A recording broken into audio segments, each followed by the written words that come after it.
This past year, one of the biggest highlights for me was kind of taking a chance, going out on my own headlining tour, kind of, I guess, seeing where my career was, and then finding out that I was able to sell out all of these rooms and to have people showing up and singing the songs in the way that they have. Is a dream come true for me, and something that I had no clue was going to happen. But yeah, I feel like it was a big step up in my career, and then to be able to add going out on tour with Dan and Shay this spring, and then find out I was going on tour with Brad Paisley this summer was two other big highlights for me as well.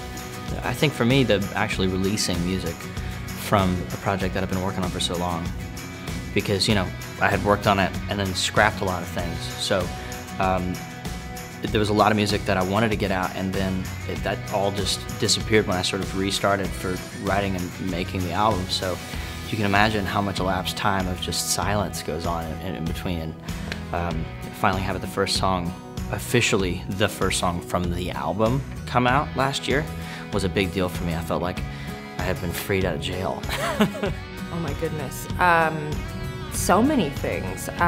Getting to be a part of so many amazing tours, getting to win my first award for Breakthrough Video of the Year, and then Best New Country Artist at the Radio Disney Awards.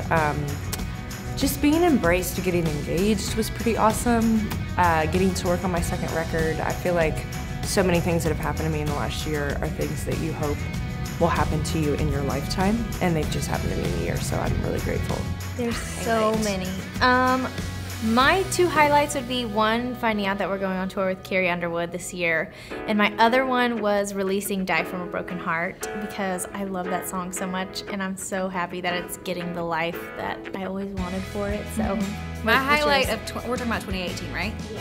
My highlight of 2018 is definitely finding a new label home, just with people that genuinely let us be creative and free to say whatever we want to say, and I feel like we're thriving because of that, so definitely a highlight.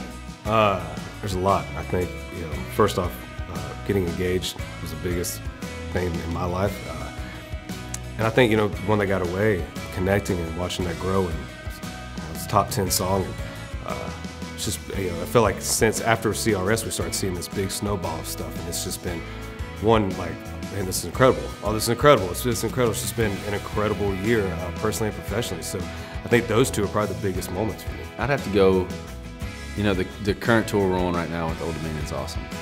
But the tour with Jake Owen this past summer was a lot of fun. Jake and Chris Jansen. You know, it's just I mean, I'm a huge baseball fan. The tour was in baseball stadiums. You know, became great buddies with Chris and Jake, and it's just a really, really, really fun tour. That's such a hard question for me though, because I've had the most amazing year of my life. Like, you know, #1 single, the release of my debut album. 2018 was such a crazy year. We played over 235 shows. We were moving at quite a pace, but I mean, the last thing that comes to mind, you know, I got to tour with some of my favorite artists, including Brad Paisley and Sugar Land and Keith Urban. But on New Year's Eve, Keith asked me to be a part of his show, and we played New Year's in Nashville, you know, my hometown, to 200,000 people. It was the biggest crowd I've ever played in front of. And to be able to hop up on stage and play Horses with Keith, the song I sing with him on Graffiti You, it was just such a crazy moment. And I'm like, wow, this is quite the way to wrap up the year. Let me try and remember the past year. It is a blur. The fact that we don't remember the past year is pretty dope. Yeah, I think, no, the past year's been incredible. Having a song that went double platinum, and that was really cool. I don't know, I think the biggest thing was just we got to do our first like headlining tour, which is, I mean, that's something that we've talked about since we started this band years ago, and we're all living together and on a front porch dreaming of our own fans coming out to our own venues and just kind of giving them this night. I mean, you put a record together to play it for people, and so to go on our first headlining tour and be selling out shows all over the country and other countries, it's been absolutely wild, and it's a dream definitely come true.